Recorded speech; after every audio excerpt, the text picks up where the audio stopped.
여러분, 우리의 교사 모델은 예수님이십니다. 믿으십니까? 예수님을 닮는 거 우리의 신앙의 목표입니다. 여기 계신 분들은 사실 다 교사입니다. 교회학교 교사만 교사가 아니고요, 여기 계신 모든 분들이 사실은 교사세요. 부모님들은 가정의 신앙 교사입니다.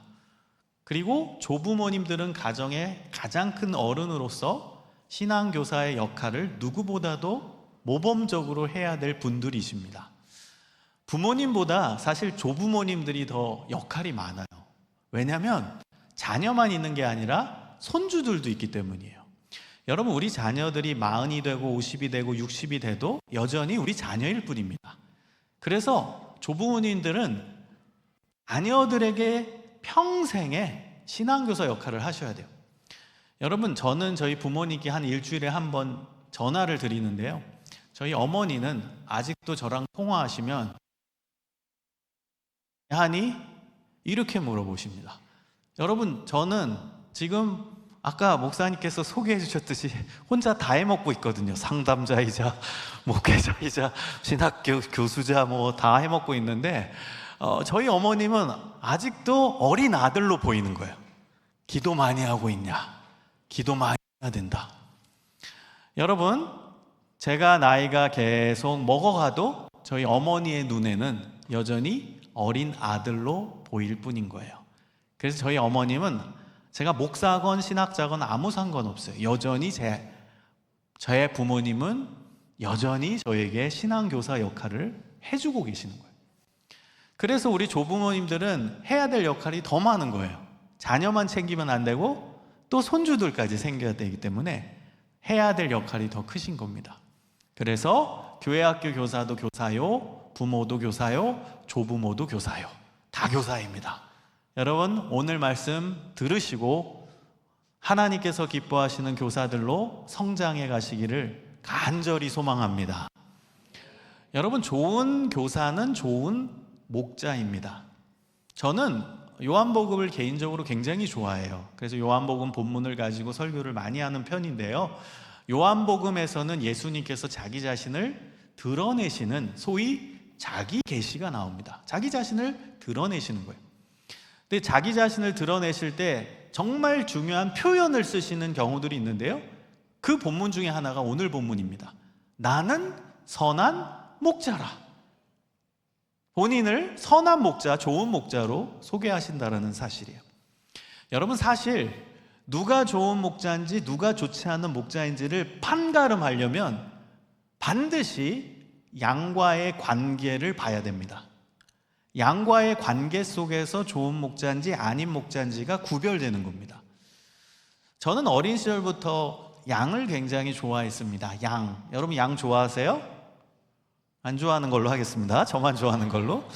저는 양을 굉장히 좋아했어요. 그래서 어린 시절에 부모님께서 쉬는 날에 어디 갈래? 그러면 저는 고민도 하지 않고 동물원 갈래요. 양을 보고 싶어서 동물원에 자주 갔습니다. 그리고 우리나라에 있는 양떼 목장은 웬만한 데는 다 가본 것 같아요. 그리고 제가 대학 시절에는 제 전공도 아닌데 도서관에 가서 동물학 책을 빌려서 봤습니다. 그 이유는 양의 속성, 특성, 양 키우는 방법을 공부하고 싶어서였기 때문이에요.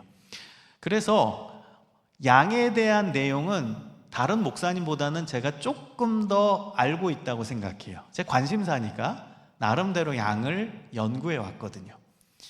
여러분, 성경시대 이 양을 어디서 주로 키웠냐면 광야지대에서 키웠습니다.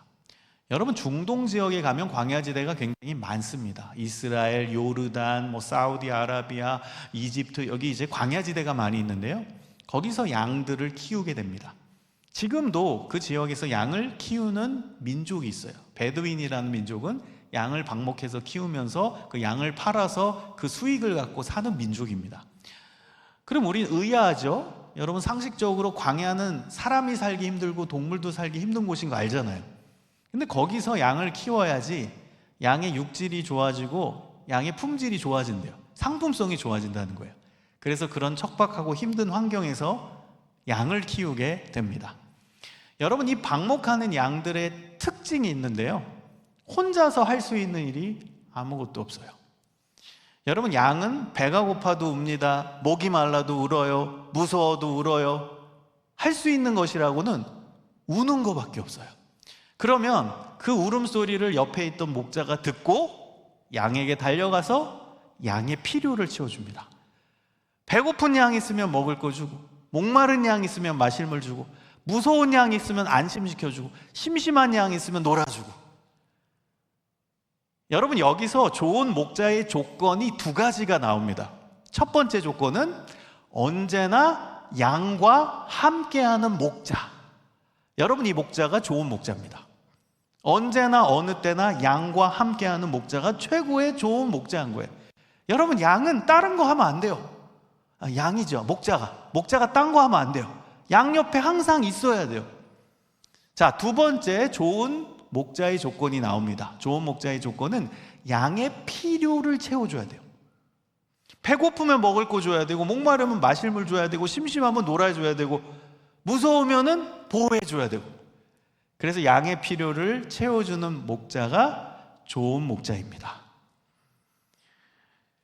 여러분, 우리 예수님께서 정말 좋은 목자이십니다. 여러분, 믿으십니까? 왜냐하면 예수님께서는 이 두 가지의 조건에 딱 부합하시는 분이시기 때문이에요. 자, 먼저 볼까요? 여러분, 우리 예수님은 언제나 어느 때나 우리와 동행하시는 분입니다. 여러분, 예수님의 또 다른 이름을 알고 계십니까? 임마누엘. 들어보셨죠? 임마누엘의 뜻이 뭐죠? 그렇죠. 하나님이 우리와 함께 하시던데, 저를 따라해 보시겠습니까? 하나님이 언제나 어느 때나 우리와 영원히 함께 하시다. 할렐루야. 하나님께서 언제나 어느 때나 우리와 영원히 함께 하시다. 여러분, 그 증거를 보여주신 분이 예수 그리스도시잖아요. 이 땅에 인간의 몸을 입고 오셨습니다. 하나님이 우리와 함께 하신다라는 걸 친히 보여주신 분이 바로 우리 예수님, 목자 되신 분이란 뜻이에요. 언제나 어느 때나 양과 함께 하시는 예수님. 양이 우리잖아요. 우리와 함께 하시는 예수님. 그래서 예수님이 최고의 좋은 목자인 거예요. 예수님이 최고의 좋은 목자이신 두 번째 이유입니다. 언제나 어느 때나 우리의 필요를 채워주시는 분이시기 때문입니다. 여러분, 장로님, 집사님, 권사님들이 이제 나와서 대표 기도하실 때 이 하나님에 대해서 이제 표현을 할 때 이런 표현을 많이 쓰세요. 전지전능하신 하나님. 들어보셨죠?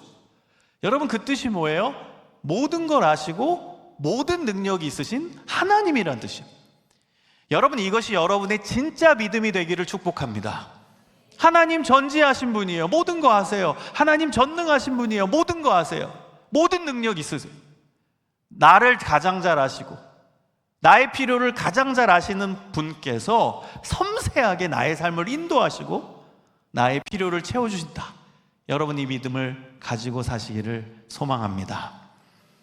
여러분, 그러면 여기서 한번 쉼표를 딱 찍고 양의 입장이 되어보십니다. 그럼 좋은 양은 어떤 양일까요? 제가 문득 양에 대해서도 묵상을 해봤어요. 좋은 목자의 조건 두 가지를 말씀드렸지만 반대로 좋은 양의 조건은 뭘까? 여러분, 제가 곰곰이 생각해 보니까요, 좋은 양의 조건은요, 잘 우는 거더라고요. 잘 우는 양이 좋은 양입니다. 여러분, 양이 울어야 목자가 옆에서 배고픈지 목마른지 무서운지 알 거 아닙니까? 그래서 좋은 양은 잘 우는 양이에요. 여러분, 하나님과 우리와의 관계는 목자와 양의 관계입니다. 그럼 우리가 양이죠. 그럼 하나님 앞에 우리가 좋은 양이 되려면 어떻게 해야 되는 줄 아세요? 잘 우십시오. 여러분, 힘들 때도 울고, 어려울 때도 울고, 실패할 때도 울고, 잘 될 때도 울고, 괴로울 때도 울고, 우울할 때도 울고, 아무 일 없을 때도 울고, 평범할 때도 울고, 하나님 앞에 기도의 자리로 나아가시기를 축원합니다. 우세요. 여러분, 지금 이 자리에 나오신 거잖아요. 제가 이 문구 보고 굉장히 놀랐어요. 도시를 품는 기도의 실험실. 기도의 실험실이에요. 여기서 눈물 흘리고, 여기서 울고, 여기서 하나님 찾고, 여기서 하나님 팔 붙들고 놀라운 하나님의 능력을 경험하시기를 축원합니다. 기도하고 하나님 팔 붙잡고, 그게 좋은 양이에요. 우는 양, 최고의 양입니다. 여러분, 이 광야지대에서 양을 방목하게 되는데요, 이 광야지대는 키우기가 참 힘든 곳이긴 해요. 광야하면 척박한 곳이잖아요. 먹을 것도 없고. 낮에는 42도, 43도까지 올라가요. 굉장히 덥죠. 양이 생존하기가 참 어려워요. 그런데요, 밤이 되면 더 힘듭니다. 왜 힘드냐? 영하권으로 떨어질 때가 있어요. 여러분, 낮에는 42도, 43도까지 올라간다고 생각을 해보세요. 밤이 되면 마이너스로 떨어진다고 생각해 보세요. 일교차가 어마어마한 거예요. 물론 양은 두꺼운 털이 있기 때문에 그 온도 변화에 그렇게 민감한 동물은 아닙니다. 그 온도 변화 때문에 죽는 경우는 없습니다. 그러나 너무 온도 변화가 크다 보니까 양이 민감한 동물이거든요. 감지해요. 왜 이렇게 온도가 내려가지? 뭔가 불안한데 불안감이 조성이 됩니다. 그러면서 이 양은 울게 돼요. 어떻게 울어요. 그러면 목자가 양을 끌어안는답니다. 그리고 목덜미를 쓰다듬어 줘요. 그럼 양은 평안함을 갖게 되고 목자 곁에서 스르륵 잠이 들게 돼요. 여러분, 이 광야지대가 밤에 문제가 되는 두 번째 이유는요, 밤이 되면 늑대이리의 놀이터로 바뀌어요. 여러분, 이 늑대이리가 낮에는 바위 틈에서 잠을 잡니다. 근데 밤이 되면은 슬금슬금 기어 나와요. 그래서 먹이 사냥을 합니다. 늑대이리의 먹이가 누구죠?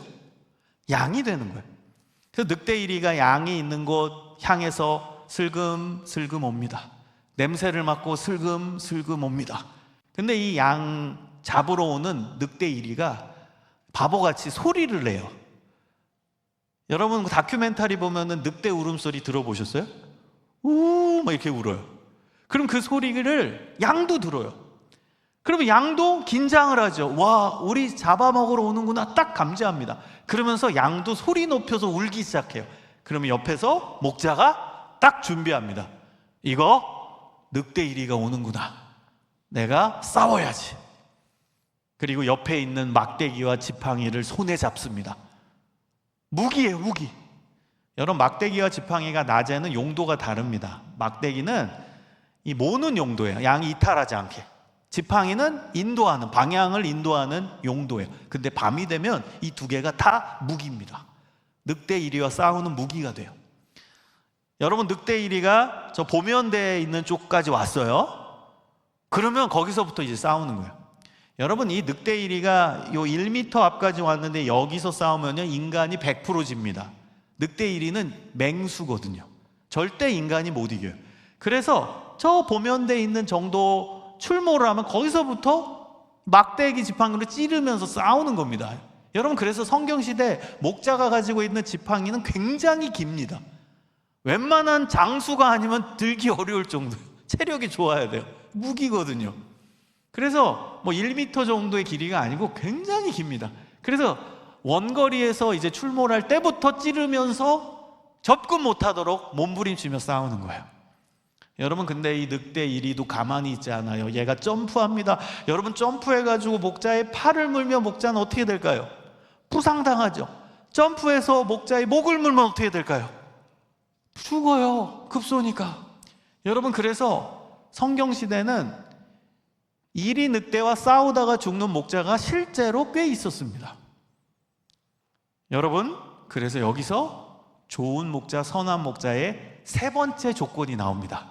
좋은 목자, 선한 목자의 조건 세 번째는 끝까지 양을 지켜내는 목자입니다. 자기의 목숨이 다하는 날까지 끝까지 양을 지켜내는 목자가 최고의 선한 목자, 좋은 목자, 세 번째 조건입니다. 여러분, 오늘 본문을 한번 큰 소리로 다시 한번 10장 11절을 읽어보면 좋겠습니다. 요한복음 10장 11절입니다. 읽습니다. 시작. 나는 선한 목자라. 선한 목자는 양들을 위하여 목숨을 버리느냐. 여러분, 이거 누가 말씀하셨다고요? 예수님 말씀하셨어요. 여기서 나는 예수님입니다. 양은 우리를 뜻해요. 예수님이 왜 최고의 선한 목자, 좋은 목자이신 줄 여러분 아셨습니까? 세 번째 조건에 딱 부합하신 분이에요. 우리를 살리시기 위해서 십자가에서 목숨을 버리셨어요. 우리를 지켜내시기 위해서 본인이 십자가의 대속물이 되셨어요. 우리를 살리고 영생을 주시기 위해서 본인이 십자가에서 처절하게 찢겨서 죽임을 당하신 분, 그분이 바로 우리의 구주 예수님이십니다. 할렐루야. 여러분, 그래서 예수님이 우리의 최고의 목자 되신 분.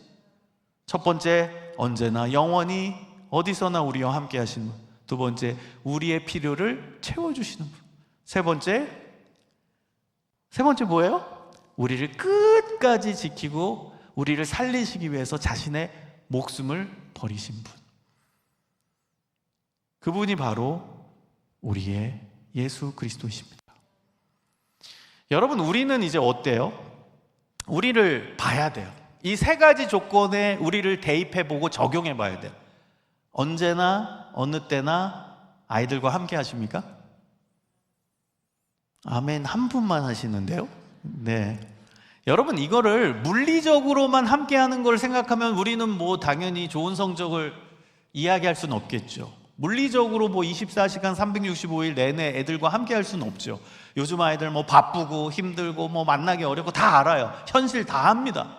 여러분, 아이들과 함께한다라는 것은요, 육체적으로 물리적으로 함께하는 것도 있지만 정신적으로도 함께하는 게 있고요, 영적으로도 함께하는 게 있는 거예요.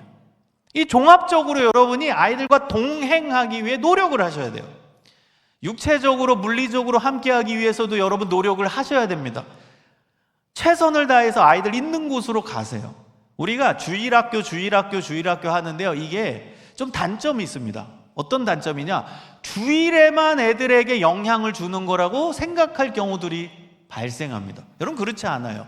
우리는 아이들의 신앙을 책임지는 교사예요.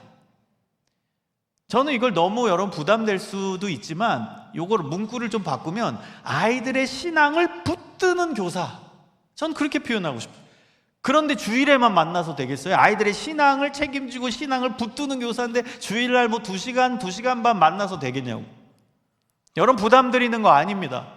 진짜 아이들의 영혼을 생각하고 아이들의 신앙을 붙드는 교사가 나다라는 정체성을 가진다면 주중, 주말, 주일 뭐 구분할 필요가 없어요. 언제나 어느 때나 아이들 만나기 위해, 아이들에게 신앙적인 영향을 주기 위해 여러분 노력하게 돼요. 여러분의 상황 속에, 여러분 환경 속에, 여러분 할 수 있는 모든 조건 속에서 어떻게든 애들 만나기 위해 노력합니다. 여러분, 사랑에는 핑계가 없다라는 말이 있잖아요. 사랑하잖아요? 그럼 어떤 것도 핑계 될 수 없어요. 애들 바빠서요, 뭐 학원 가야 돼서. 여러분, 솔직히 학원이 뭐 하루 이틀 문제인가요? 제가 중고등학교 때도 학원은 계속 힘들었어요. 교회에 뭐 나가지 못하게 하는 이유 중에 가장 대표적인 이유가 학원이었어요. 학원. 제가 중고등학교 때도 학원. 애들 뭐 교회 안 나오면 학원 갔다 그러고 학원. 그건 하루 이틀 문제가 아니에요. 여러분, 사랑에는 어떤 핑계도 안 돼요. 여러분, 정말 아이들 만나기 힘드세요? 그러면 요즘 온라인 있잖아요.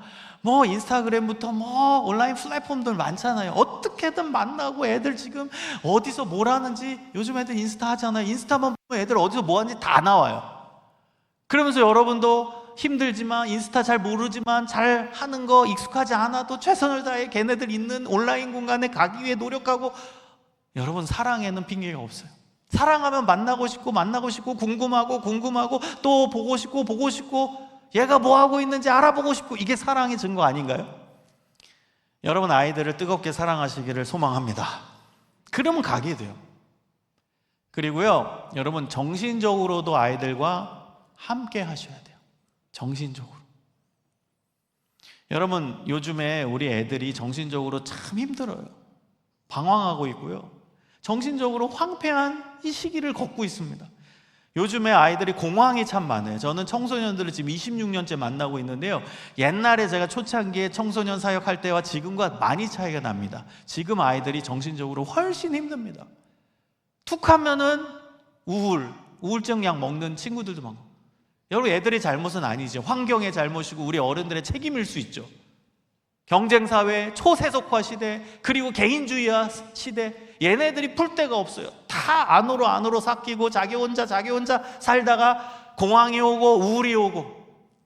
아이들 잘못이 아니죠. 시대가 만든 거고 사회와 환경이 그렇게 되어지는 거죠. 아이들 너무 안타깝습니다. 여러분, 아이들의 이야기를 들어주십시오. 아이들은요, 얘기하고 싶어요. 근데 그걸 어떻게 해야 될지 몰라요. 그리고 자기 주변에 자기 이야기를 듣는 어른조차 없어요. 엄마 아빠랑 얘기하면 좋겠건만 그게 잘 안 되잖아요. 이거 부모 돼서 잘 알잖아요. 잘 안 돼요. 우리는 엄격함이 작동하기 때문에 부모는 그 자꾸 잔소리가 나가는 거죠. 그래서 제가 아까 담임 목사님과 우리 장로님들과 대화를 좀 나눴는데요, 교회 학교 교사가 또 다른 신뢰하는 어른이 돼야 돼요. 아이들에게 신뢰받고 신뢰를 주는 어른. 그 어른한테는 애들이 다가가거든.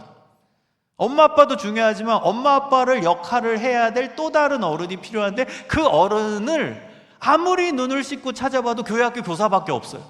여러분, 애들 주변에 누가 참 어른이 될 수 있을까요? 학교 선생님? 여러분, 요즘 학교 선생님들 몸살이잖아요. 여기 학교 선생님들 계실 텐데요, 다 이해하실 거예요.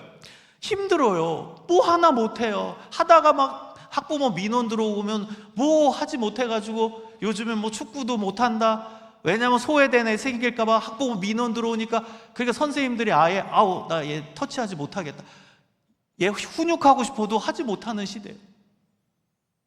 학원 선생님이 여러분 참 어른 역할을 할까요? 학원 선생님은 그냥 국어, 영어, 수학 지식적 측면에서 가르치는 역할인데, 학원 선생님이 어떻게 아이들 내면을 들여다보고 참 교육을 하고 참 어른을 할 수 있겠어요? 아무리 눈을 씻고 봐도 교회 학교 교사가 그 역할을 해야 돼요. 여러분, 그러기 위해서 아이들의 이야기를 잘 들어주세요. 내면의 이야기. 듣는 어른이 되어주세요. 제가 작년에 초에 수련회를 인도한 적이 있어요. 어떤 수련회였냐면 초등학교 1, 2학년 수련회 캠프를 인도해 본 적이 있습니다. 연합 캠프인데, 우리나라에 초등학교 1, 2학년 연합 캠프가 거의 없습니다. 아직 어리기 때문에. 근데 어떻게 마련됐다고 해서 제가 강사로 가게 됐어요. 그래서 열심히 설교를 하고 있는데 맨 뒤에 초등학교 1학년 아이가 펄떡 일어서는 거예요. 저 얼마나 놀랐는데요. 설교 이렇게 하고 있는데 갑자기 초등학교 1학년이 앉아있다가 뒤에서 벌떡 일어나요. 그러더니 큰 소리로 뭐라고 하신 줄 알아요? 저한테? 목사님, 사는 게 힘들어요, 이런 거예요. 얼마나 충격받았게요, 제가. 그래서 제가 놀라서 막 뛰어갔어요. 야, 왜 그런 얘기를 하니, 설교 시간에? 뭐가 그렇게 힘들어? 그랬더니 얘가 한숨을 푹 쉬더니 영어가 힘들어요, 이러는 거예요. 근데 거기서 끝이 아니었어요. 그 건너편에 있던 초등학교 1학년 또 다른 아이가 걔가 또 벌떡 일어나는 거예요. 그러더니 그 말한 아이를 향해서 이렇게 외칩니다. 내가 더 힘들어. 그래서 너는 뭐가 그렇게 힘드냐 물어봤더니 동생이 괴롭혀요. 여러분, 그래서 제가 그 시간 설교를 멈췄어요, 사실. 그리고 한 명씩 한 명씩 돌아가면서 힘든 거를 이야기하는 시간으로 바뀌었어요. 그리고 위로해주고 기도해주는 시간으로. 여러분, 우리나라는 초등학교 1학년도 사는 게 힘들다고 얘기해요. 얼마나 마음이 아픕니까? 얼마나 슬픕니까? 여러분, 그래서 우리가 아이들의 내면의 이야기를 잘 들어줘야 돼요. 아이들 너무 힘들어요. 이야기 좀 들어주세요. 아이들은 자기 이야기를 들어줄 어른을 필요로 한다니까요. 애들이 말하고 싶어 하지 않는 게 아니에요. 여러분, 애들은 굉장히 심플합니다. 말 안 하잖아요? 아직 안 친한 거예요. 말하잖아요? 친하다는 친구예요. 애들은 친하면 속에 있는 얘기 다 꺼냅니다. 순수해요. 아이들은 순수해요. 그래서 정말 친밀감이 있다, 교사랑 친하다, 그럼 말하기 시작해요. 너무 말해서 탈이에요. 제가 청소년 사역만 열심히 했을 때가 있어요. 온전히 전임 사역으로. 그땐 제가 불면증에 있었어요. 왜 불면증이냐? 애들이 저한테 전화 오는 시간이 새벽 1시부터 3시예요. 애들이 이제 독서실 이런 데 스터디 카페 이제 마감 시간이 새벽 1시거든요. 끝나고 저한테 전화 오는 거예요. 근데 애들이 뭐 딱 1시에 전화하나요? 어떤 애는 집에 가서 2시에 전화하고, 어떤 애는 잠이 안 온다고 3시에 전화하고. 그 제가 잠을 못 자요. 1시에 자려고 그러면 또 전화오고, 3시에 자려고 그러면 또 전화오고. 그래서 불면증에 있었던 기억이 있습니다. 그러니까 여러분, 애들의 이야기를 잘 들어주면 애들 계속 달라붙어요. 계속 이야기 꺼냅니다. 여러분, 최고의 교사는요, 아이들의 비밀 이야기를 듣는 교사예요. 만약에 지금 여러분 최근에 내가 우리 공과반 아이들, 내가 맡은 반 아이들이 나한테 비밀 얘기를 털어놨다? 여러분 최고의 교사일 거예요. 저는 그렇게 봐요. 얼마나 신뢰하면 부모님한테도 꺼내놓지 않는 비밀 얘기를 교회학교 교사한테, 선생님한테 꺼내겠어요. 최고의 선생님이죠. 그렇기 위해서, 거기까지 가기 위해서는 여러분 아이들의 이야기를 잘 들어주세요. 여러분 제가 영어를 쓸 텐데요. 한번 따라해 주시겠습니까? 아트 of listening. 이게 뭐예요? 듣는 예술이라는 뜻이죠. 여러분 상담은 듣는 예술입니다. 말하는 예술이 아니에요. 듣는 예술이죠. 근데요, 들을 때 여러분 집중해서 들어야 된다라는 거예요. 애들이 그냥 얘기하는 거 흘려서 들으면 안 돼요. 제가 listening이라고 했는데요, 영어에서 listen과 hear는 다릅니다. 제가 미국에서 이제 석박사 공부를 할 때 제가 교육학 쪽을 공부하다 보니까 일선 중고등학교에 많이 갔어요. 미국에 있는 학교들이요. 근데 미국 친구들, 미국 아이들도요, 영어 듣기 평가를 하더라고요. 우리나라 국어 듣기 평가처럼. 근데 영어로 이렇게 표현하더라고요. hearing test. 근데 여러분 우리나라 중고등학교에 가서 영어 듣기 평가를 영어로 어떻게 표현하는지 보면 listening test라고 합니다. 다릅니다. hear는요, 길을 가다가 참새가 짹짹짹짹 그 다음에 종소리가 딸랑딸랑 들리고 경적소리 빵빵빵빵, 가만히 있어도 들리는 소리를 hear라고 합니다. 가만히 있어도 들리는 소리, hear. 그냥 듣는 거예요. 자연스럽게 있는데 들려지는 소리예요. 근데 listen은요, 집중해야 들리는 게 listen이에요. 그러니까 미국 애들은 영어가 모국어니까 가만히 있어도 영어가 뭔지 들리지 않아요? 그래 hearing이에요. 근데 우리나라 학생들은 영어가 모국어가 아니니까 집중해서 들어야 들리는 거예요. 그 뜻이 들리는 거예요. 그래서 listening이에요. 여러분 제가 상담을 art of listening이라고 했어요. 애들의 이야기를 들을 때는요, 그냥 흘려서 이야기하는 걸 듣는 게 아니라 그 중심에 어떤 이야기가 있는지를 여러분이 캐치해서 그 내면의 목소리까지 들어줄 수 있는 교사가 되는 거. 이게 우리의 목표여야 돼요. 예를 들어서 여러분 아이가 교회 와서 활동하는데, 선생님 다리 아파요, 선생님 배 아파요. 그러면 여러분 뭐라고 할래요? 그럼 약 먹어, 약 줄게. 여기 앉아 있어. 여러분 이거는 히어죠. 그냥 들리는 대로 처방해 준 거예요. 좋은 선생님 맞아요. 근데 더 좋은 선생님은 그 내면에 뭘 얘기하고 있는가? 얘가 그냥 단순히 그냥 몸이 아프다고만 얘기할까? 아니면 나를 위로해달라, 나 아프니까 배려해달라, 이 이야기를 하는 걸까? 이건 리스닝이죠. 내면의 이야기를 듣는 거니까. 그 중심의 이야기가 뭔지 들으려고 하는 거니까. 요즘에 학교 생활 어때? 좋아요. 그러면 좋나 보다. 이건 희어예요. 근데 진짜 좋은가? 왜 좋다고 저렇게 추상적으로 얘기하지? 그 내면에는 힘든 게 있는 게 아닐까? 이건 리슨이죠. 여러분 아이들의 이야기를 들어주세요. 하나 팁으로 드리면, 이거는 이제 교육심리 또 상담심리에서 얘기하는 건데요, 이 방어기제 중에 아니야, 완전 거부하는, 그 내용에 대해서 거부하는 그런 방어기제가 있어요. 그거는 속에 더 큰 문제가 있다는 뜻이에요. 예를 들어서 너네 학교에 왕따 없지 물어봤어요. 그랬더니 절대 없어, 우리 학교는 왕따 같은 거 절대 없어, 이렇게 얘기하는 애가 있다면 오히려 있을 확률이 상당히 높고 걔가 왕따 피해자일 확률이 높다는 거예요. 거부하는 거예요. 이게 방어기제예요. 그러니까 여러분 만약에 너네 학교에 왕따 있어? 없어요 저희 선생님. 그거는 희어죠. 없나 보다. 이건 희어죠. 근데 저렇게 완강하게 없다고 표현하는데 있는 거 아니야? 정말 힘든 거 있는데 자기가 그냥 억누르고 있는 거 아닐까? 이건 리슨이죠. 그래서 여러분 진짜 아이들의 내면의 이야기를 들을 수 있는 선생님들이 되어주세요. 그 출발점은 잘 듣기 시작하는 거예요. 듣는 훈련을 하셔야 돼요. 아이들과 대화하는데 그 중심엔 듣는 게 우선이고, 제가 그래서 만든 법칙까지 있어요. 10대 90 법칙. 10%만 말하고 90%는 들어라.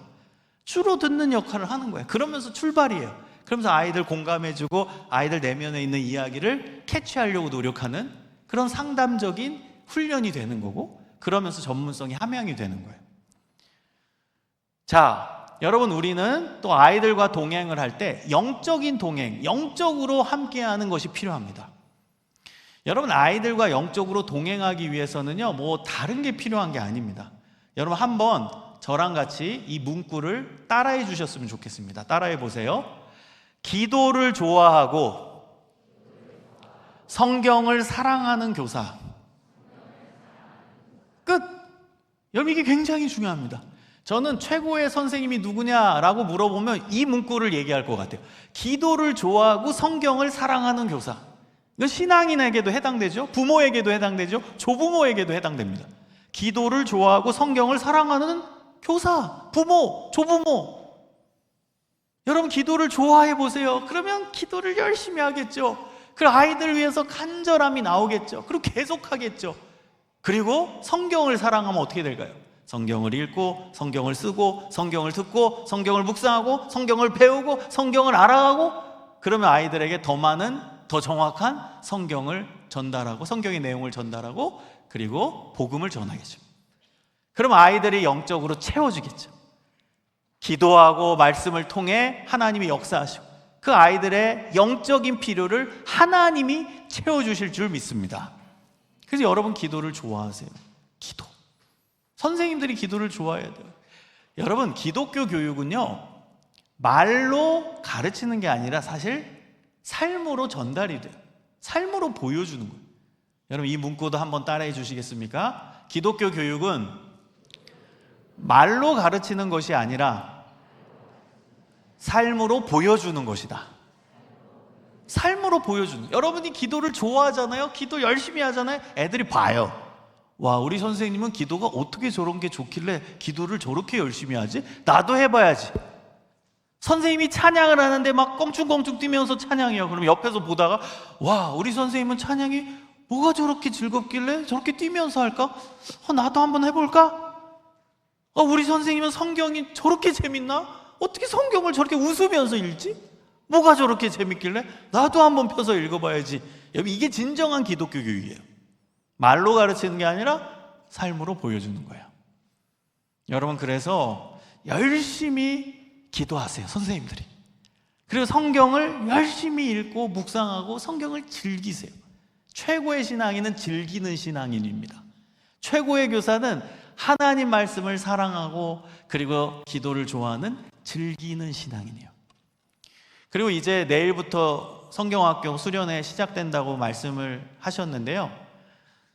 제발 기도 시간을 늘려주세요. 저는 여름, 겨울 방학이 굉장히 바빠요. 아시는 분들 알 겁니다. 저는 보통 한 35군데에서 40군데 수련회 인도해요. 방학마다. 계속 수련회 인도합니다. 그러다 보면 개학이거든요. 정신없이 아이들 만나고 캠프 강사로 다니고 또 제가 주최하는 캠프도 5차례 이제 돌아가고 있는데요. 열심히 합니다. 근데요, 제가 초창기에 강사로 사역했을 때와 지금과 차이점이 있다면 기도 시간이 너무 많이 줄었어요. 그게 저는 제일 속상하고 안타까워요. 여러분, 우리 때만 하더라도, 여러분 우리 때 다 20대죠 지금? 네, 웃으세요. 자, 여러분 우리가 중고등학교 때만 하더라도요, 그때 수련회 갔다 오면 이런 애들 많았어요. 나 하나님 만났다. 맞죠? 여러분, 저도 고등학교 1학년 수련회 때 하나님 만났거든요. 정말 극적으로. 그래서 저는 수련회 주의자예요. 왜 제가 수련회가 사명이 되냐? 제가 수련회 때 하나님 만나고 한 방에 바뀌었거든. 그래서 저는 수련회 주의자라고 표현해요. 그래서 지금 하나님 사명 주시고 감사하게 기회도 주셔서, 그리고 놀라운 장도 주셔서 열심히 지금 수련회 사역을 하고 있거든요. 수련회 한 번에 하나님 만났어요. 여러분, 근데 요즘 애들 어때요? 수련회 갔다 와서 나 하나님 만났어요 이런 애 봤어요? 삼덕교회 많겠지만 다른 교회는 거의 못 봐요. 옛날에는 수련회만 갔다 오면 하나님 만났다고 막 뒤집어지고 완전 변화된 애들이 그렇게 많았는데 지금은 없어요. 수련회 갔다 와서 나 하나님 만났다 이런 애 찾기 정말 힘들어요. 왜 그럴까요? 저는 그 원인 중에 하나도 기도로 찾아요. 기도. 우리가 중고등학교 때는요, 기도 진짜 오래 했어요. 여러분, 첫째 날에 뭐 기본 2시간 기도했고요. 둘째 날에는 하나님 만날 때까지 기도시켰어요. 그러니까 밤새요.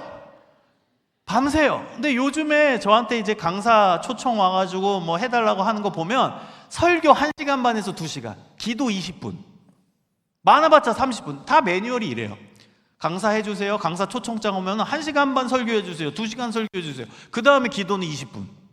여러분, 저는 이렇게 얘기해요. 뒤바뀌어야 돼요. 기도를 2시간 하고 설교 30분 해도 돼요. 설교 매주 듣잖아, 아이들이. 그래서 설교는 임팩트 있게 하고 기도를 한 2시간, 아니 2시간이 뭐예요? 3시간, 4시간 해야 돼요.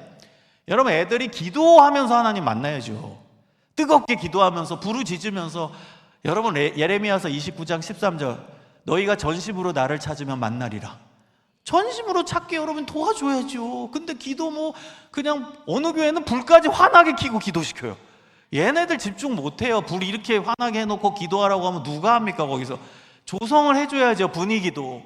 그러면서 뜨겁게 기도할 수 있는 분위기, 문화를 만들고, 그 다음 1시간이건 2시간이건 선생님들이 모범 보여서 뜨겁게 기도하고 옆에서 기도해주고.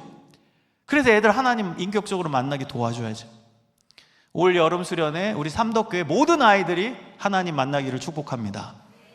여러분이 모범 보여야 돼요. 기도 시간을 늘리세요. 확 늘리세요. 확. 야식 안 먹어도 돼요. 기도 시간을 늘려요. 어느 교회는 그 야식 시간 맞추느라고. 제가 많이 봤어요. 수련회 제가 막 기도에 인도하는데 저 뒤에 선생님들이 막 야식 도착했어요. 야식 도착했어요. 끝내라고. 야식 도착했어요. 여러분, 야식 안 먹어도 돼요. 애들 하나님 만나는 게 중요한 거죠.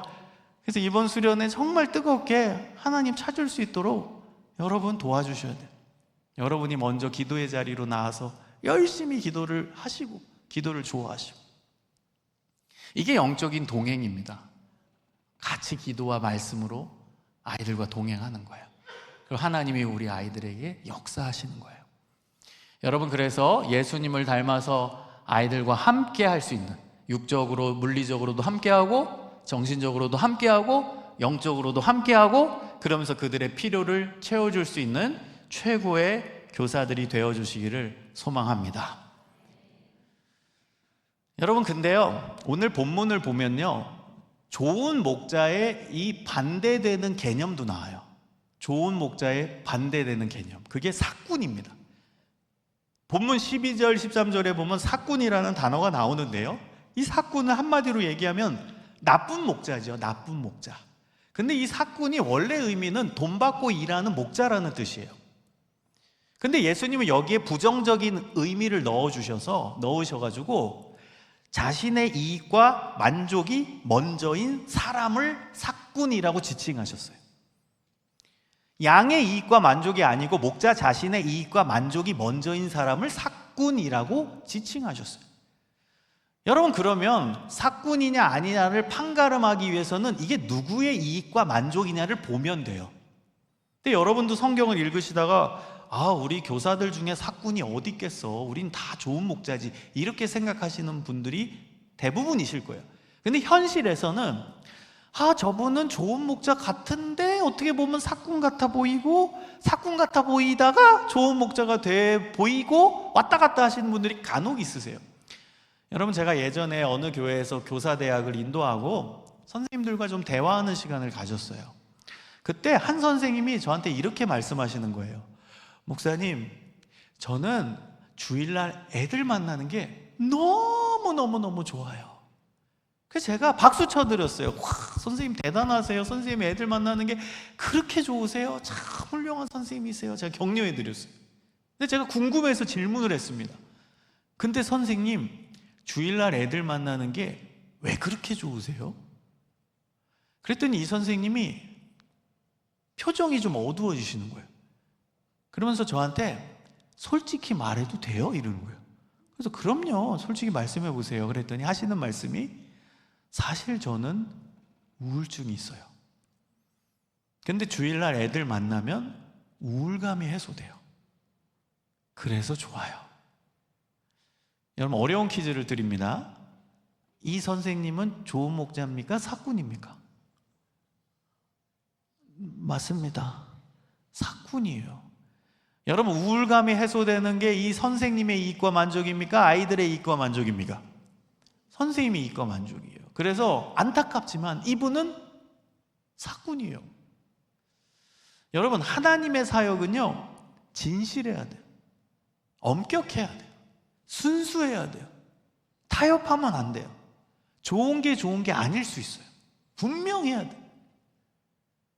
좋은 목자면 좋은 목자의 방향과 길로만 가야 되는 거예요. 그리고 여러분, 이 단어를 한번 보세요. 나쁜 목자라는 말 자체가 성립되는지. 목자라는 칭호 앞에 나쁜이라는 게 과연 붙을 수 있을까요?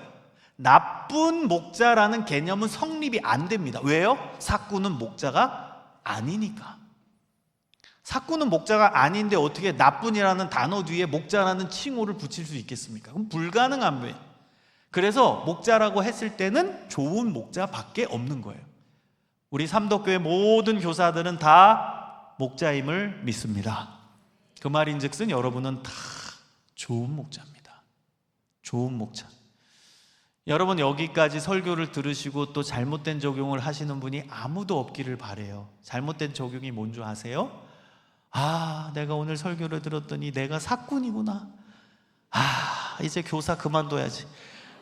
여러분, 이거 잘못된 적용입니다. 절대로 그 적용을 하시면 안 되고, 오늘부터 결단하시고 이제 좋은 목자의 방향으로만 가시면 되는 거예요.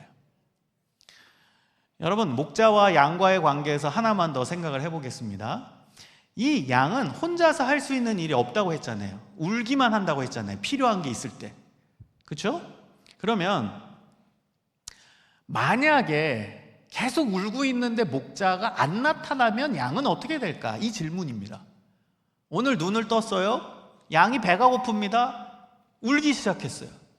그럼 여느 때 같으면 목자가 옆에 있다가 와가지고 먹을 걸 줬거든요. 근데 오늘은 아무리 울어도 목자가 안 나타나는 거예요. 그러면 이 양은 어떻게 될까요?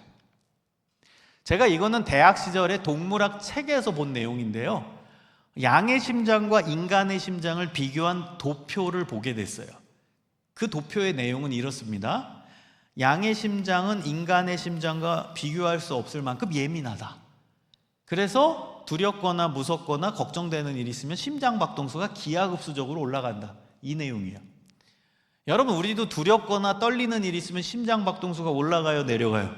올라가죠. 근데 양은 훨씬 예민해서 더 빨리 올라간답니다. 그럼 오늘 양이 배고파서 울고 있는데 목자가 안 나타나면 양이 불안하겠죠. 왜 안 오지? 목자가 왜 안 오지? 와야 되는데? 불안할 거예요. 그럼 더 크게 울겠죠? 근데 끝까지 목자가 안 나타나면 양의 심장 박동수가 쿵쿵쿵쿵쿵쿵쿵 계속 올라가다가 그 다음 단계는 심장 발작이 온답니다. 그리고 심장 발작이 여러 번 지속되다가 자칫 잘못하면 심장 마비로 죽게 된답니다. 여러분, 무서운 얘기죠. 양 옆에 목자가 없으면 양은 어떻게 된다고요? 죽을 수도 있다는 거예요. 여러분, 우리 아이들 옆에 교회학교 교사인 우리 신앙교사 역할을 해야 되는 부모가 없다면 얘네들은 영적으로 죽을 수도 있다는 거예요. 여러분, 이 절박감을 가져야 돼요. 그래서 저는 교사는 사명이라고 선포합니다. 사명. 여러분, 사명의 원래 한자의 풀이가 어떻게 돼요? 보낼사의 명령명입니다. 왕이 사신에게 명령해서 보내다. 이게 사명의 원래 뜻이에요. 근데 저는 이 한자를 일사자의 목숨명으로 이야기하고 싶어요. 일사, 목숨명, 목숨을 살리는 일. 이게 사명이에요. 교회학교 교사가 왜 사명이에요? 아이들의 영혼의 목숨을 살리는 일이니까. 교회학교 교사가 왜 사명이에요? 아이들의 영혼의 생명을 살리는 일이니까. 여러분, 근데요, 생명을 살리는 데 있어서 전제 조건이 있습니다. 그 전제 조건이요, 생명을 걸어야 됩니다. 우리 시대에도 생명을 살리는 분들이 계세요. 대표적인 분들이 소방관입니다. 건물에 불이 났어요. 소방관이 출동합니다. 건물 안에 사람을 살리려면 이 소방관은 목숨을 걸고 불 가운데 뛰어 들어가야 돼요. 목숨을 살리려면 목숨을 걸어야 됩니다.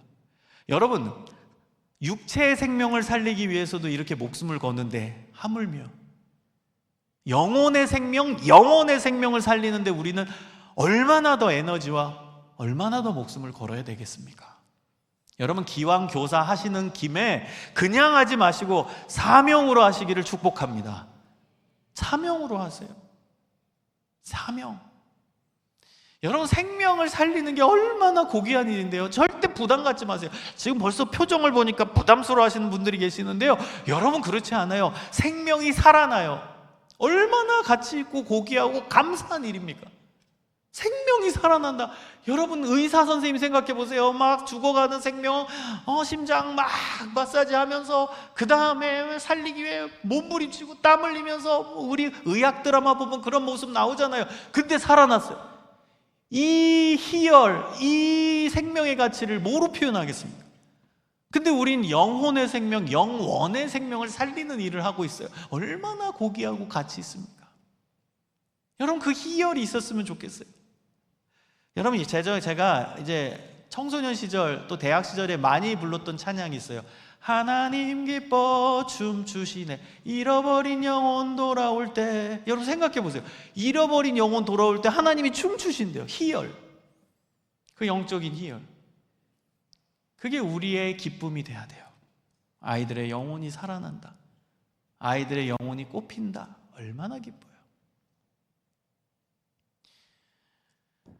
고린도후서 11장 23절에서 27절을 보면 사도 바울이 자신이 복음 전하는 이 사명을 감당하면서 얼마나 힘든지를 쫙 얘기합니다. 예수님 전하다 한마디로 죽을 뻔한 고비를 진짜 많이 넘겼다는 거예요. 예수님 전하다가 돌에도 맞았다, 예수님 전하다가 맞아가지고 죽을 뻔했다, 예수님 전하다가 3번 태장으로 맞았다, 심한 채찍에 맞은 거예요. 예수님 전하다 40에 하나 감한매를 5번이나 맞았다. 여러분 당시의 율법에는 사람을 40대 때리지 못하겠어요. 왜냐하면 사람을 40대 때리면 죽는다고 봤기 때문입니다. 그러면 40에 하나 감한매면 39대죠. 무슨 뜻이에요? 죽도록 맞았다는 거예요. 예수님 전하다가 죽도록 맞았다, 5번이나 죽도록 맞았다. 그리고 지중해 변을 끼고 바울은 이곳저곳 다니면서 복음 전도하는 사역을 했잖아요. 그럼 지중해를 건너다가 배가 파선해서 일주야를 깊은 바다에서 표류했다. 강을 건너다가 익사할 뻔했다. 강도 만나서 죽을 뻔했다. 굶었다, 추웠다, 헐벗었다. 유대인들은 자기를 죽이려 했대요. 유대인들은 유대교 사상에 빠져 있잖아요. 바울은 예수님의 복음만 전해요. 그러니까 바울을 잡아서 죽이려 했어요. 이방인들도 바울을 죽이려 했대요. 이방인은 당시에 로마의 속국 백성들이에요. 로마는 로마 황제 숭배 사상을 주입합니다. 근데 바울은 예수님이 왕이다, 예수님만 전하거든요. 그래서 바울을 잡아서 죽이려 했어요. 가장 눈물 나는 구절은 거짓 형제의 위협을 당했대요. 거짓 형제는 기독교 공동체 사람들이에요. 그 공동체 안에서도 거짓 형제가 있었어요. 바울을 끌어내리려 했던 인간들이 있었다는 거예요. 여러분 바울은 솔직히 전적이 있었죠. 예수 믿기 전에 예수 믿던 사람들을 잡아가두던 사람이 바울이었어요. 그래서 바울을 눈에 가시같이 여기고 저놈 바울 사기꾼이야, 그 바울을 끌어내리려 했던 거짓 형제들도 기독교 공동체에 있었대요. 얼마나 힘들었을까요? 바울은 자기가 사명자로 살아가면서 이런 희생과 고난을 당한다고 쭉 이야기합니다. 여러분 이거 왜 얘기했을까요? 억울해서? 아니 내가 사명자로 이렇게 열심히 사역을 하고 있는데 왜 이렇게 고난이 오냐, 왜 이렇게 힘든 일이 오냐, 억울해서? 하나님 너무하십니다, 너무하세요, 이거 얘기하려고? 아닙니다. 여러분 그 뒤에 내용을 쭉 보면요, 자기가 사명자로 살아가면서 경험하는 고난, 어려움, 이게 나의 영광이다, 이게 나의 면류관이다. 할렐루야.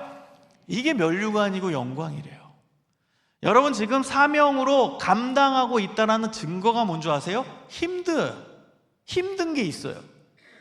여러분 지금도 9시 28분이에요 사실 여러분 선택이죠. 오늘 올 수도 있고 집에서 넷플릭스도 볼 수 있고 선택이죠. 근데 집에서 발 닦고 누워가지고 편안하게 넷플릭스 볼 수 있는데도 이 자리에 나왔죠. 교사원신 예배라고. 어찌 보면은 여러분 몸이 피곤할 수도 있죠. 나름대로의 힘든 거죠. 여러분 사명으로 감당하고 있다는 증거는 희생과 손해가 분명히 있습니다. 목숨을 살리는 일을 하기 위해 목숨을 걸고 하는데 거기에 어떻게 희생과 손해가 없겠어요? 당연히 있죠. 제가 고등학교 시절에 학교 옆에 있던 소방서에서 일한 적이 있어요. 자원봉사활동, 학생 자원봉사활동으로 거기서 일했는데요, 제가 했던 일은 그 소방서에서 목욕탕 청소를 하는 거예요. 그래서 목욕탕을 열심히 이제 닦고 있으면은 소방관 분들이 들어와요. 옷을 벗고선 그 다음 탕에 들어오시는데요, 그분들의 몸을 보잖아요. 다 흉터예요. 제가 아직도 기억나는 아저씨, 그 당시에는 아저씨잖아요. 소방관 아저씨가 있는데 그분은 들어올 때마다 이 가슴 쪽에 있던 흉터를 박박박박 긁어요. 덧났는지. 맨날 피가 나. 여러분, 사람의 생명을 살리기 위해 생명을 걸고 일을 하잖아요. 그 결과는 희생과 손해예요. 여러분이 사명으로 지금 교회학교 교사 사역을 감당하고 있다면 희생과 손해는 필수입니다. 바울처럼 필수. 근데 그게 영광이고 그게 면류관이에요. 여러분 얼마나 힘드십니까? 솔직히 토요일만 되면은 내일 공과 준비해야 되죠. 또 아이들 생각해서 또 계속 연락해야 되죠. 토요일 날 행사가 너무 많죠. 그러다 보면 여러분 세상 친구는 점점점 끊어져요. 맞죠? 토요일 날 친구들 만나야 되는데 세상 친구는 만날 수가 없어요. 그 다음에 열심히 휴가 기간에 가족들이랑 동해바다 가고 놀러 가고 싶은데 그 휴가를 반납하고 그 휴가 기간에 수련회 잡죠. 여러분 수련회 그 휴가로 쓰시는 선생님 꽤 많은 거 알고 있어요. 손해죠. 희생이죠. 요즘 아이들 얼마나 먹을 거 달라고 합니까? 여러분 요즘 아이들은요 피자 갖고 안 돼요. 요즘 애들은 영악한 애들은요 무한 리필도 안 가요. 힘들어요. 무한 리필도 이거 뭐 애들 요즘 잘 먹고 사니까 안 가요. 한우 사달라고 그래요. 여러분 제가 요즘 아이들 만나면 회 사달라고 하는데 회 힘들어요. 여러분 얼마나 아이들이 요즘 먹는 것도 힘들어요. 옛날에는 여러분 뭐 그래요? 떡볶이 그냥 먹이면 됐잖아요. 아니에요. 요즘에는 눈이 높아지고 애들 잘 먹고 사니까 점점점 비싼 거 애들이 선생님한테 사달라고 그래요. 여러분 지갑이 점점점 얇아지고 있죠. 재정의 헌신을 하고 있고 재정의 손해를 보고 계시는 거예요. 시간의 희생, 재정의 희생, 그 다음에 내 에너지의 희생, 희생과 손해가 따라오고 계시다면 여러분 지금 사명으로 감당하고 계시는 거예요. 여러분 잊지 마십시오. 우리 하나님은 반드시 기억하십니다. 여러분의 수고의 노력, 그 다음 땀, 눈물 다 기억하세요. 여러분 우리 하나님에게는 공짜가 없으세요. 우리 하나님은 다 기억하세요. 여러분 성경을 읽다 보면 명령형이 많잖아요. 뭐뭐 해라 뭐뭐 해라. 근데 그 뒤에 보면 그리하면 조건절로 끝나요. 뭐뭐 해라 그리하면 이거 해줄게. 구하라 그리하면 너에게 주실 것이요 찾으라 그럼 찾을 것이요 문을 두드리라 그럼 너에게 열릴 것이니 뭐뭐 해라 그리하면 너희는 먼저 그의 나라와 그의 의를 구하라 그리하면 이 모든 것을 너에게 더하시니 공짜가 없으신 하나님. 여러분 하나님께서 여러분을 보고 계십니다. 여러분의 억울함, 여러분의 눈물, 여러분의 손해봄 다 아세요. 교회학교 사명 감당하고 보면 힘든 거 많아요. 특히 관계의 어려움. 아이들과의 관계에서 어려울 수 있고 아이들이 오해할 수도 있고 그 관계의 어려움도 있어요. 여러분 하나님 다 기억하세요. 그 순수한 헌신을 기억하세요. 너무 힘들어하지 마세요. 하나님은 아시니까. 여러분 진짜 고난은 뭔지 아세요? 진짜 고난은 하나님이 모른다고 느낄 때 그게 진짜 고난입니다. 근데요 하나님이 아시는데 뭐가 그게 고난이에요? 담대해지세요. 여러분이 진짜 순수하게 열심히 사역을 하고 있고 헌신하고 봉사하고 계신다. 하나님 하면은 정말 순수한 열정으로 하고 있다. 그럼 담대해지세요. 그럼 그 안에서 뭐 관계 어려움이 있고 뭐 억울함 당해도 담대해지세요. 하나님은 알고 계시니까. 여러분 오직 하나님 바라보는 믿음으로 이 사역 끝까지 충성되게 감당하시기를 소망합니다. 하나님이 정말 기뻐하실 거예요. 여러분 마지막으로 하나만 더 생각해 볼 거는 이 모든 것에 전제가 있습니다. 그 전제는 사랑이죠. 근데 여러분 사랑 모르시는 분이 어디 있겠어요? 아 교회 학교 아이들 사랑해야 된다, 우리 교회 애들 품고 사랑해야 된다, 모르시는 분이 어디 있겠어요? 다 알죠. 근데 오늘 저는 하나님이 우리에게 요구하시는 사랑의 정도는 어디까지일까? 이 질문을 던지고 싶어요. 여러분 요만큼 사랑하는 것도 사랑이에요? 이만큼 사랑하는 것도 사랑이에요? 이만큼 사랑하는 것도 사랑이에요? 다 사랑입니다. 그럼 하나님이 우리에게 요구하시고 원하시는 사랑의 정도, 레벨, 깊이, 넓이는 어느 정도일까? 이걸 말씀드리고 싶어요. 먼저 답부터 드리면 친가족, 친자녀 사랑입니다. 이게 하나님이 우리에게 요구하시는 사랑의 정도입니다. 자, 여러분 비유를 먼저 한번 들어볼게요. 제 딸이 지금 대학생인데요. 옛날에 한 5학년 때 정도 기억이 나는데 집에 한 2시면 왔어요. 오후 2시에. 여러분은 지금부터 초등학교 5학년 딸을 둔 부모입니다. 아셨죠? 공감하면서 들어보세요. 2시면 집에 와야 돼요. 그게 정상이고 마땅한 거예요. 근데 오늘은 2시 반이 됐는데도 5학년 딸이 집에 안 들어와요. 어떡하실래요? 그렇죠. 전화해야죠. 얘 어디 있지? 계속 전화할 거예요. 근데 전화를 하는 사이에 시간은 흘러서 3시가 됐는데 여전히 우리 딸은 집에 오지 않아요. 어떡하실래요? 그렇죠. 찾으러 나가요. 이곳저곳 찾으러 갑니다. 여기도 가고 저기도 하고 떡볶이집도 가고 피자집도 가고 선생님도 만나고 친구들도 만나고 얘 어디 있지? 찾아 헤맵니다. 여러분 그러는 사이에 시간은 흘러서 4시가 됐어요. 여전히 딸은 집에 오지 않아요. 어떡하실래요? 예? 경찰서에 가요? 네, 경찰서에 갑니다. 신고하십니다. 그렇죠. 여러분 경찰서에 간다, 신고한다가 큰일이 났다라는 거예요? 아니면 별거 아닌 일이 일어났다는 거예요? 그렇죠. 큰일이 났다라는 거죠. 근데 가만히 분석해 보세요.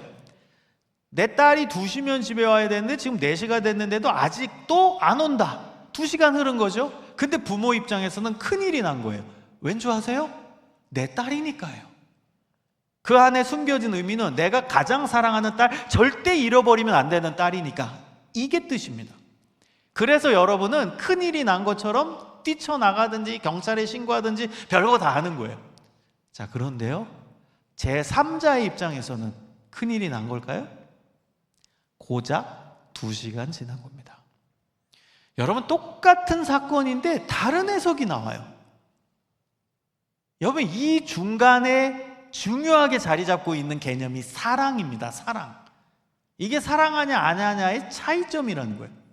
여러분 더 리얼하게 다가오기 위해서 또 같은 사건을 다른 각도에서 한번 볼게요. 어느 날 전화가 오는 거예요. 그래서 이름이 뜨는데 이 사람 누구지? 긴가민가예요? 받을까 말까 고민하다가 받았어요. 여보세요? 아이고 누구 어머님 안녕하세요. 누구신데요? 아이고 저 모르시겠어요? 2년 전 아파트 반상회에서 본 누구 엄마예요. 예, 어떤 일이시죠? 제 딸이 지금 초등학교 5학년 딸이 있는데요, 원래 2시면 집에 오거든요. 근데 지금 보세요, 4시잖아요. 아직도 집에 오지 않았어요. 어떻게 하면 좋을까요? 큰일 났어요. 큰일 났어요. 여러분 심각한 얘기입니다. 웃지 마시고요.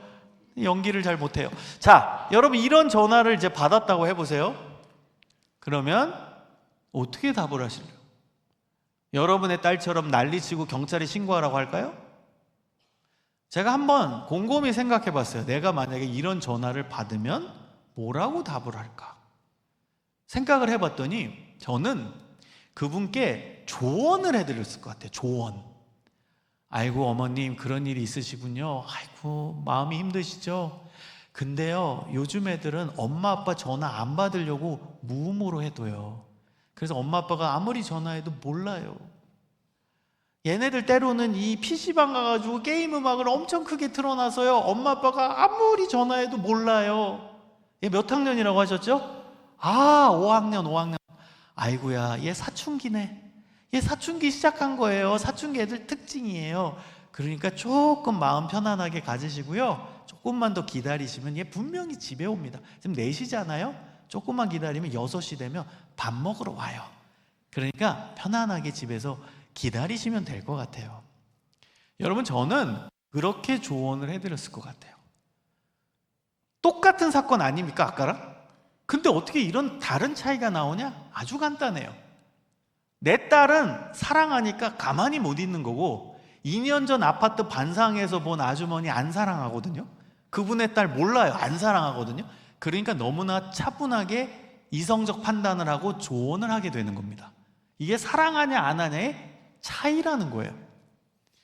여러분 누가복음 15장에 보면 예수님의 잃은 양 비유가 나옵니다. 여기 양 100마리가 있어요. 99마리 양은 잘 있고 1마리 양이 도망갔어요. 여러분, 여기 엄청난 의미가 담겨져 있습니다. 어떤 의미냐? 이 한 마리 양은 문제가 많은 양이라는 거예요. 왜냐하면 양은 아까 설명했죠? 혼자서 할 수 있는 일이 없기 때문에 본능적으로 목자 옆에 붙어 있습니다. 근데 얘는 이탈해서 지 의지로 도망간 거야. 문제가 많은 양이에요. 걔가 없어진 거예요. 오히려 목자 입장에서는 시원하다라고 말할 수도 있어요. 그런데 이 목자는 이 한 마리 양을 찾아 떠나요. 왠 줄 아세요?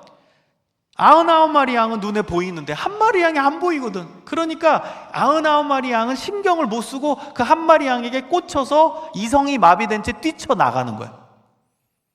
여러분, 만약에 그 한 마리 양을 찾겠다고 뛰쳐나갔다가 이 99마리 양 중에서 배고픈 양 나오고 목마른 양 나오고 무서운 양 나오면 어떻게 될 수도 있다고요? 죽을 수도 있어요. 심장마비로. 근데도 이 목자는 지금 눈앞에 99마리 양은 있잖아. 안 보이는 양은 한 마리 양. 그 한 마리 양에게 꽂혀서 아무 계산도 하지 않고 뛰쳐나갑니다.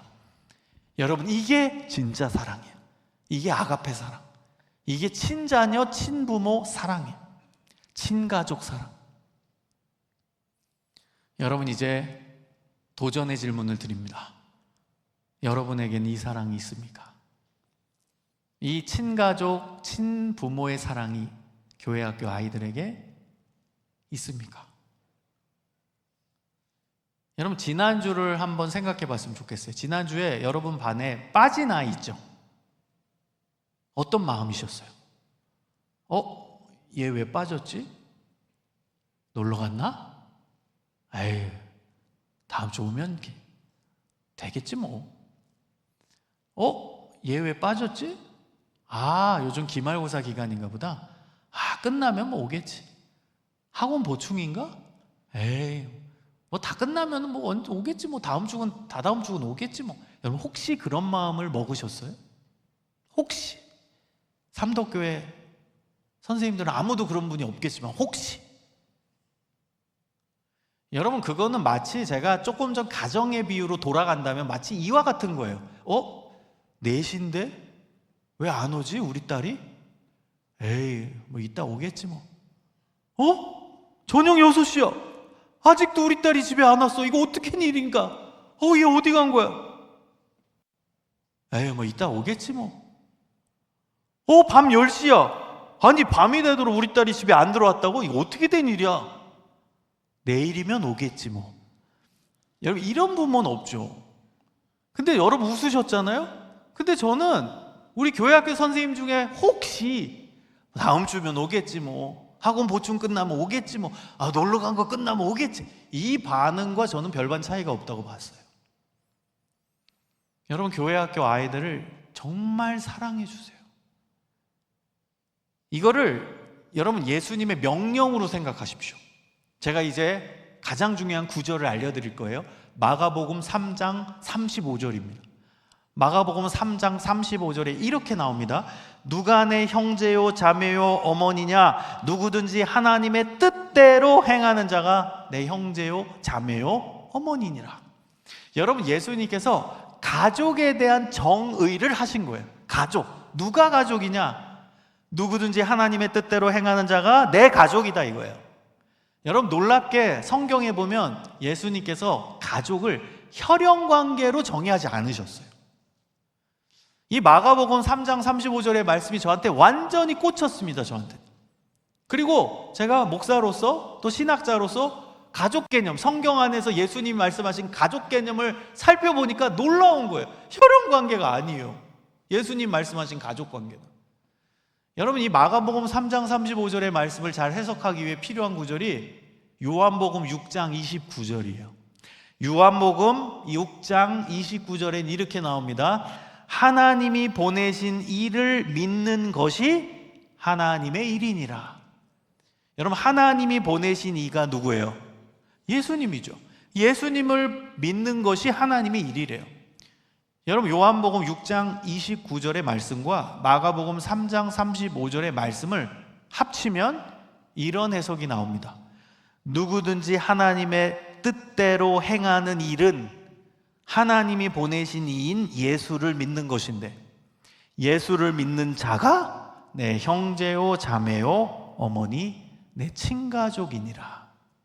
아멘. 누가 내 친가족이에요? 예수 믿는 자가 내 친가족입니다. 여러분, 저는 이게 굉장히 충격적으로 다가왔어요. 여러분 충격받지 않으세요? 이게 진짜 예수님이 말씀하신 가족 개념이라고 본다면 여러분 충격 안 받으세요? 예수 믿는 자가 내 친가족이래요.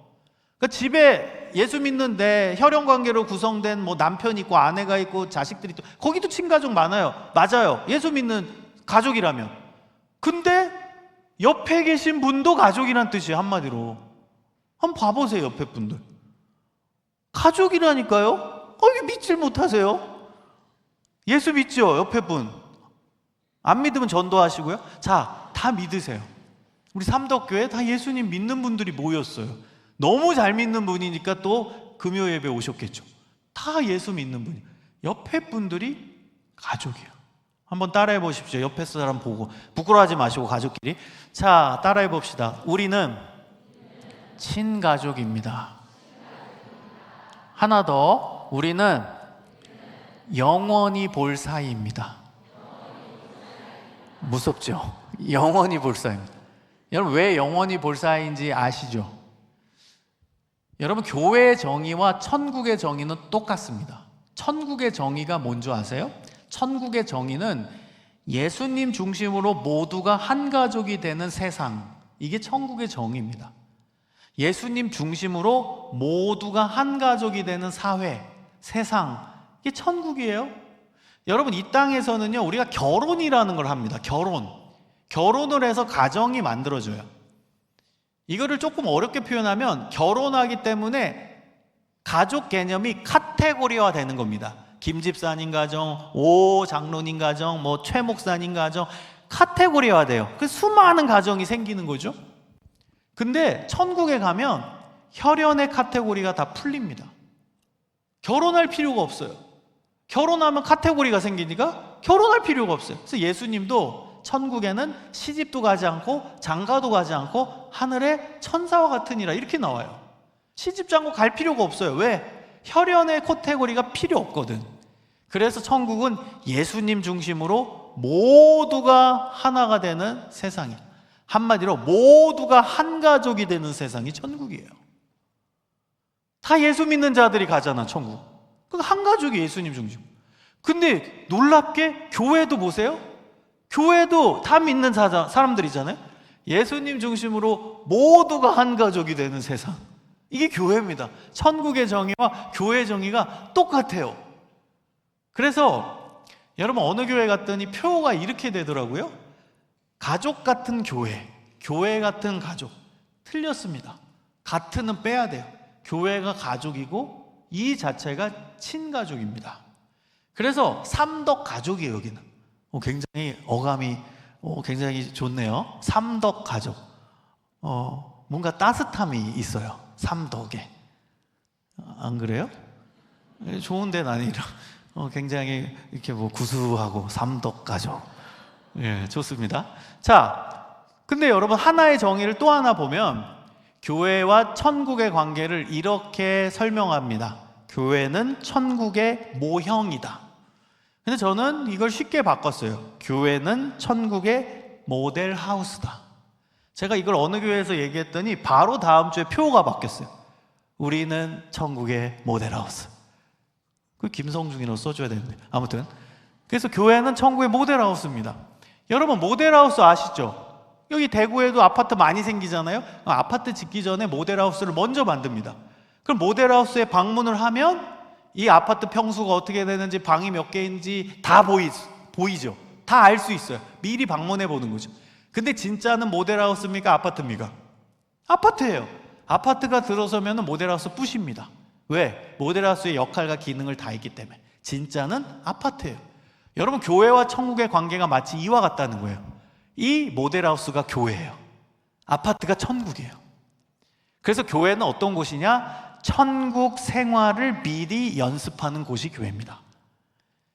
그리고 교회는 어떤 곳이냐? 천국 모습을 미리 맛보는 곳이 교회입니다. 그래서 여러분 여기서 천국을 미리 맛보는 거예요. 모델하우스예요. 그래서 여러분 여기서는 천국 맛을 보고 천국 연습, 생활 연습을 하는 거예요. 그래서 예배 드리시는 거예요. 우리 천국 가면 뭐 하는 줄 아세요? 보좌에 계신 어린이 함께 경배와 찬양 돌립니다. 예배예요. 천국은 어떤 곳이에요? 성도들 간의 교통이 일어납니다. 지금 하고 계시는 교제입니다. 천국생을 연습하고 있는 거예요.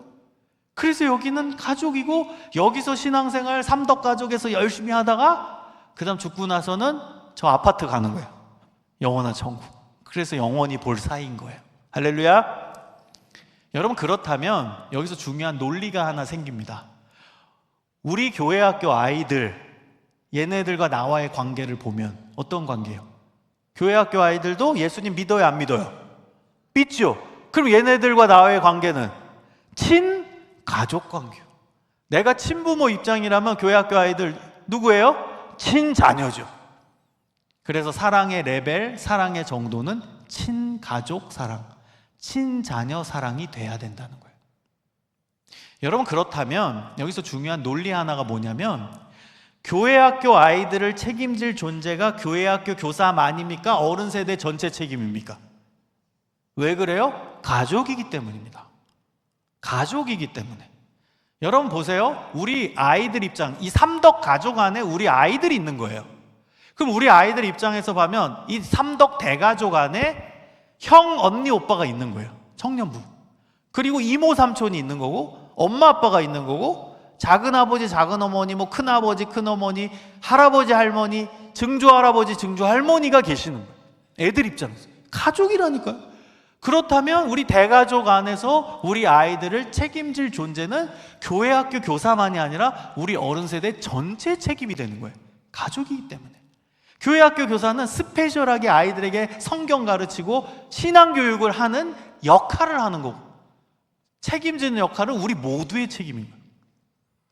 여러분, 그래서 우리 삼덕 가족은 우리 다음 세대 행복하게 해주시기를 소망해요. 우리 애들이 여기서 뛰어놀고 신앙생활하면서 행복하게 여러분이 책임져 주는 거예요. 그리고 우리 가정경제 지출을 보면 1순위가 뭐예요? 당연히 애들 교육비잖아요. 저도 우리 딸이 제 열심히 사역하면서 번 돈 그냥 다 써요. 그리고 여러분, 아이들 생일 때 애들 정말 잘해주잖아요. 저 생일 때 당근마켓에서 사요. 애들은 정말 좋은 거 입히고 하도 부모는 좀 좋은 거 안 입어도 그래도 행복한 거 아닌가요? 그게 내리사랑이고 진짜 사랑이잖아. 부모는 잘 못 먹어도 애들한테는 맛있는 거 먹이고, 부모는 돈 안 써도 애들한테는 자녀 교육비 아끼지 않고, 이게 부모 마음이잖아요. 그래서 교회는 가족이기 때문에 여러분, 이 지출 부분도 보면, 예산 부분도 보면 다음 세대 교육에 투자하고 에너지 쓰는 건 이거 해야지가 아니라 너무 자연스러운 거예요. 가족으로 본다면 우리 자연스럽게 하고 있잖아요. 일반 가정에서는 애 교육비 제일 먼저 생각해주고, 애들 맛있는 거 먹이는 거 부모로서 너무 당연한 거. 교회를 가족으로 본다면 그건 너무 당연한 거예요. 그래서 우리 다음 세대가 행복할 수 있는 교회로 세워가시기를 소망합니다. 여러분, 여기서 말을 하고 있는 저도요, 노력 엄청 해요. 저는 우리 학교에서 외부 사역을 제일 많이 하는 교수입니다. 공식적으로. 제가 뭐 강사로 많이 하는 것도 있지만 여러 기관의 대표를 맡고 있어요. 그래서 사회봉사입니다, 전부 다. 그래서 뭐 사역원 대표하는 것도 있고, 연구소 대표하는 것도 있고, NGO 대표하는 것도 있어요. 다 봉사입니다. 시간 기부, 그 다음 재능 기부, 심지어 제가 돈 기부하면서 하고 있어요. 왜 할까요? 저 바쁘거든요. 학교에서도 제가 뭐 학과장이고 교육대학원장이고 할 것도 많아요. 근데 왜 많이 할까요? 다음 세대를 만나기 위해서. 왜 만나야 될까요? 마가복음 3장 35절 때문에. 마가복음 3장 35절 예수님 말씀 때문에. 한국교회에 제 딸, 제 아들이 너무 많아. 예수 믿는 애들이 그래도 많잖아요. 그러니까 제 입장에서 봤을 때는 예수님 말씀에 근거하면 다 내 딸, 내 아들이야. 한 명이라도 더 만나야 돼. 한 명이라도 더 만나서 밥 한 번 사주고, 한 명이라도 더 만나서 말씀 전하고, 한 명이라도 더 만나서 복음 전하고, 한 명이라도. 제가 뛰어다니는 거예요. 제가 작년에 365일 중에 50날을 계산해 보니까 딱 이틀 쉬었더라고요. 계속 뛰어다닙니다. 계속. 제가 그저께는요 청주 갔다가, 그 다음에 어저께는요 또 부산 갔다가, 오늘 아침까지 있다가 또 서울 잠깐 갔다가 또 내려오고, 계속 그렇게 살아요. 목요일엔 제주도 갔네요. 계속 다닙니다. 계속. 여러분 계속 애들 만나고 그리고 말씀 전하고 또 만나서 필요한 거 하고 또 제 사역 중에 또 미자립 교회 목회자 자녀 섬기는 사역도 해요. 선교사 자녀 섬기는 사역도 해요. 한 달에 한 번 정기적 예배 모임도 있거든요. 가가지고 또 말씀 전하고 맛있는 거 제가 다 사주고. 여러분 그래서 재작년에 제 딸이 저를 부르는 거예요. 갑자기 얘기하재요. 아빠 얘기하재요. 무서웠어요. 갑자기 왜 이러지 이게? 그래서 제가 만났어요. 딸이 부르길래 왜? 그랬더니 얘가 하는 말이 아빠 내가 아무리 생각해도 아빠는 나보다 다른 애들을 더 사랑해. 딱 그러는 거예요. 여러분 모르는 애가 아닙니다. 그리고 어린애도 아니에요. 알 만큼 다 아는데도 제 사역하는 거 아는데도 이렇게 얘기해요. 그래서 제가 되게 미안하다고 했어요. 미안하다고. 더 못 챙겨줘서 미안하다고. 근데 속으로는 성공했다고 생각했어요. 여러분 제가 얼마나 밖에 애들을 챙겼으면 알만한 애가 이렇게 표현하겠어요. 여러분 제가 잘했다고 자랑하는 게 아니라 여러분한테 도전을 드리기 위해서 제 이야기를 꺼내는 거예요. 여러분도 삼덕 가족에서 여러분에게 맡겨진 그 아이들을 친자녀로 받아들이시기를 축복합니다. 그래야 여러분 삼덕교회 희망이 있어요. 친자녀로 받아들이세요. 그리고 우리 어른 세대 전체 책임을 우리가 다 해야 되기 때문에 여기서도 나는 스페셜하게 더 교회 학교 아이들을 섬기겠다 뛰어드시는 분들이 많았으면 좋겠어요. 가족이니까. 여러분 지금 이제 수련회에서 스텝들 구한다고 제가 봤어요. 스텝들 필요하다, 교사들 모집한다. 뛰어드세요. 왜? 우리 가족이니까. 어른 세대의 책임이니까. 여러분 중에서도 내가 더 스페셜하게 아이들 만나야지. 뛰어드세요. 두려워하지 마시고. 우리 애들이에요. 그냥 우리 애들이에요. 삼덕 가족 안에 있는 애들. 뛰어드세요. 더 만나세요. 너무 부담 갖지 말고 교회 학교 교사 하세요. 괜찮아요. 더 직접적으로 만나시라고. 하나님께서 우리 삼덕교회 귀하게 쓰실 줄 믿습니다. 우리 삼덕교회가 가장 행복한 교회, 하나님이 역사하시는 교회, 다음 세대가 기뻐하는 교회, 그리고 진짜 가족으로 세워지는 교회, 그 교회가 하나님 제일 기뻐하는 삼덕교회가 될 줄 믿습니다. 오늘 말씀 기억하면서 예수님을 닮은 최고의 목자들이 되어 주시기를 주님의 이름으로 간절히 축원합니다. 여러분 이 찬양 같이 나누길 원합니다. 제가 제일 좋아하는 찬양인데요, 결국 우리는 이 모든 교육사역, 또 봉사사역, 섬김사역을 통해 하나님만 높이는 거예요. 하나님께만 영광 돌리는 겁니다. 여러분 영광이라는 단어를 어렵게 생각하지 마세요. 영광이라는 단어는 하나님을 빛나게 해드리는 게 영광이에요. 높이는 거죠. 반짝반짝 빛나게 해드리는 게 영광입니다. 여러분 이 찬양의 가사를 기억하면서 우리가 이런 삶을 살겠습니다. 이런 사역을 하겠습니다. 결단하면서 주님 큰 영광 받으소서 다 같이 찬양하겠습니다.